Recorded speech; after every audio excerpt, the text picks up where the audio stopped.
Já estou aqui na tela com Antônio Lavareda em mais um Índice CNN, o primeiro, Lavareda, destas 3 semanas de campanha de segundo turno, justamente para a gente apontar os cenários que se desenham nas 15 capitais e 37 grandes cidades, nas quais os eleitores vão voltar às urnas em 27 de outubro. Mas antes, Lavareda, queria fazer um balanço contigo do primeiro turno e do quanto se confirmou o cenário que você trouxe aqui no nosso quadro em relação às cidades do G103, que definiriam o próximo prefeito ainda no domingo passado. Quase todas as projeções se concretizaram, correto? Bem-vindo. Olá, Yuri. Boa tarde, quase boa noite para os espectadores da CNN também. Olha, nós trouxemos com base no índice CNN, no agregador inteligente produzido pelo IPESP Analítica, uma relação de 40 cidades onde, com certeza, ou muito provavelmente, a eleição seria resolvida no primeiro turno, Yuri. E dessas, né, houve seis delas, em seis delas, isso não se concretizou. Né? Em Vitória da Conquista, na Bahia, passou para o segundo turno, Barueri, Ribeirão Preto, em São Paulo também, João Pessoa, Porto Velho, Palmas também, e em Teresina, Yuri, houve uma vitória no primeiro turno, mas os institutos todos, lembrar que o agregador agrega, como o nome diz, as pesquisas realizadas e divulgadas. Então, as pesquisas, todas elas, apontaram que se houvesse vitória no primeiro turno, seria do candidato petista, terminou sendo candidato do Partido Progressista em Teresina. Então, nós temos aí um índice de 83% de acerto do agregador, vale dizer, das pesquisas realizadas pelo Instituto e o nosso agregador diligentemente conseguiu sintetizar, Yuri. Pois é isso, quer dizer, uma taxa aí de acerto aí acima dos 80% não é pouca coisa. Vamos olhar então para o cenário macro deste segundo turno nas 15 capitais, essas 15 localidades que vão definir os seus prefeitos ou prefeitas, das quais, Lavareda, 6, como a gente vê no nosso mapa, tem um nome disputando reeleição, e aí são 5 homens e uma mulher. E destaco o fato de uma dessas candidatas ser mulher, porque uma coisa é certa, Campo Grande já sabe que vai ter uma prefeita, ou vai ser a Adriane Lopes, que herdou o mandato em 2022 e vai seguir no cargo, ou vai ser a candidata Rose Modesto. São duas mulheres que estão disputando o segundo turno pela primeira vez na capital de Mato Grosso do Sul. O que a gente percebe nesse mapa, a partir dos resultados e das primeiras pesquisas de segundo turno, Lavareda, é que a força da incumbência que você tanto destacou ao longo deste ano está se fazendo presente também no segundo turno, correto? Veja só, Yuri, em primeiro lugar, quero lhe garantir que você vai acertar no prognóstico com relação ao gênero da prefeita de Campo Grande. Vai ser uma mulher. Essa é daqueles prognósticos que nós gostamos de fazer, né? Porque não há possibilidade de frustração. E depois, Yuri, chamar a atenção para o fato de que desses 6 prefeitos que você relatou, que estão ainda disputando o segundo turno, 5 deles lideram a disputa nessa largada de segundo turno. Olha só, lideram, a maior parte deles lidera com uma margem razoável, bastante razoável. Apenas em Belo Horizonte, eu vou comentar isso ao final do nosso quadro, a situação de Belo Horizonte, mas estou chamando a atenção para isso, para o fato de que, se esses 5 prefeitos se reelegem, Yuri, nós chegaremos, juntamente com os 11 prefeitos que já ganharam a eleição no primeiro turno, nós chegaremos a uma taxa de reeleição de prefeitos de capitais nesse ano de 2024 de 80%, ainda um pouco superior à da eleição passada, 2020, que foi de 77%.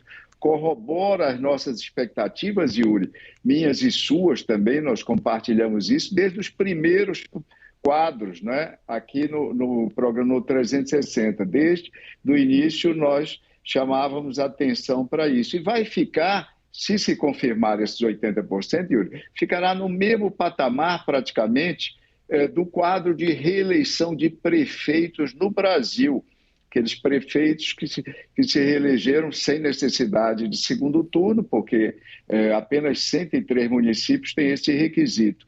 Então, nós teremos uma das mais elevadas taxas de reeleição da nova República, vale dizer, de 1996 para cá, Yuri.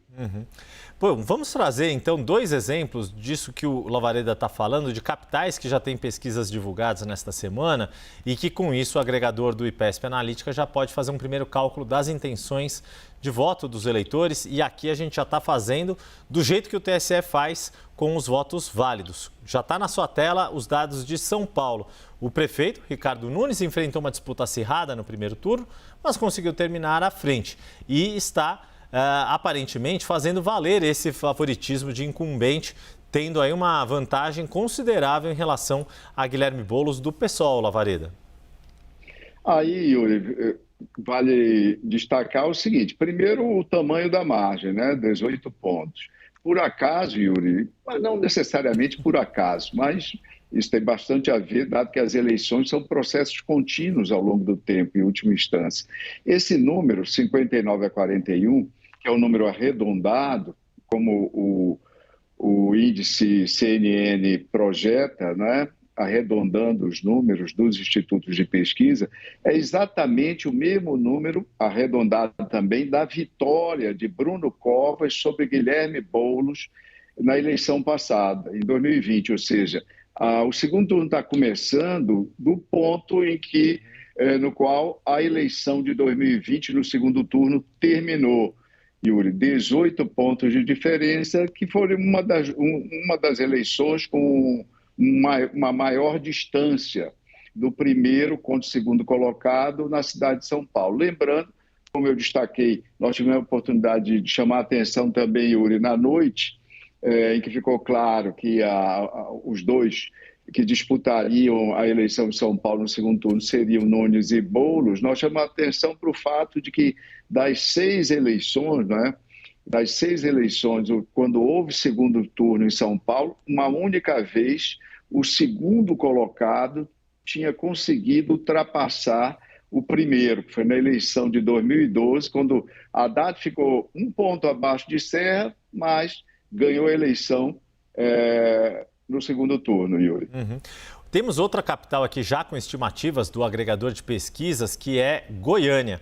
E lá tem uma situação curiosa. Se aqui em São Paulo é uma disputa entre um aliado de Lula e um aliado de Bolsonaro, lá na capital goiana, o ex-deputado Sandro Mabel, agora que é aliado do governador Ronaldo Caiado, está à frente de Fred Rodrigues, embora o candidato do PL, apoiado por Bolsonaro, tenha saído no domingo com maior número de votos. Trazendo esse cenário, Lavareda, porque é curioso que aqui parece se desenhar uma dessas situações que são minoritárias, né, de ter uma virada no segundo turno em relação ao primeiro, e esse confronto interessante de 2 candidatos apoiados por líderes nacionalizados da direita. O Yuri, em Goiânia foi uma daquelas capitais onde se deu o que nós chamamos, à época, semanas atrás, de primárias da direita. Em algumas capitais houve uma primária, uma espécie de disputa entre os candidatos de direita para ver quem iria ao segundo turno. Goiânia, a força, esses 2 candidatos são candidatos de direita, como você mencionou, um deles bastante associado a Jair Bolsonaro, e o Sandro Mabel, o candidato do governador Ronaldo Caiado, que é pré-candidato declarado, aberto à eleição presidencial de 2026.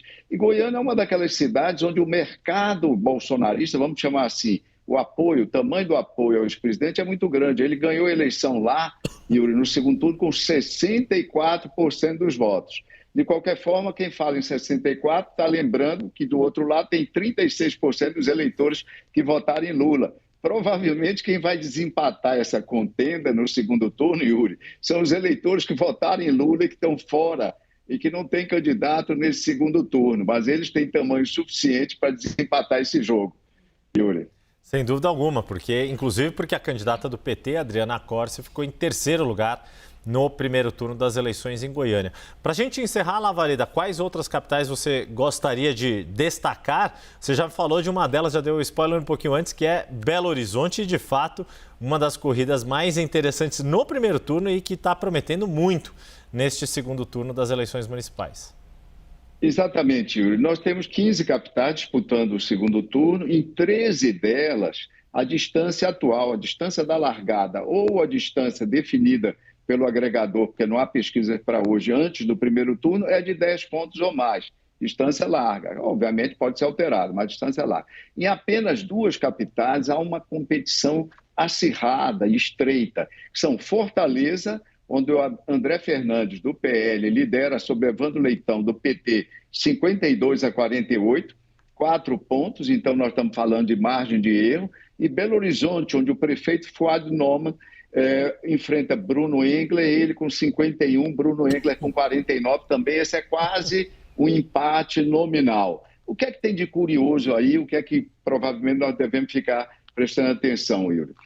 Veja o seguinte, nesse segundo turno, aí sim, as disputas se polarizam ou se bipolarizam naturalmente, porque é da lógica, é binário, só tem 2 candidatos.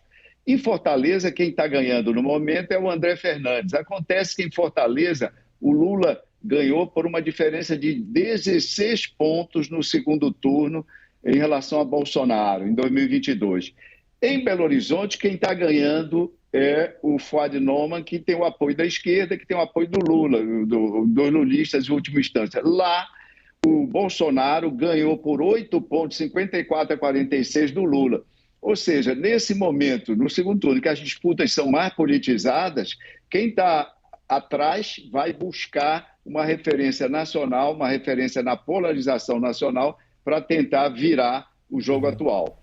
Yuri. É isso. Antônio Lavareda, maior especialista em eleições do Brasil e nosso parceiro no índice CNN, trazendo só um aperitivo da primeira semana desta campanha do segundo turno. A gente volta a falar na próxima semana, claro, porque até o dia 27 de outubro vai ter muito assunto para a gente tratar nessas eleições municipais mais disputadas desde a redemocratização. Lavareda, até a próxima. Até a próxima, Yuri.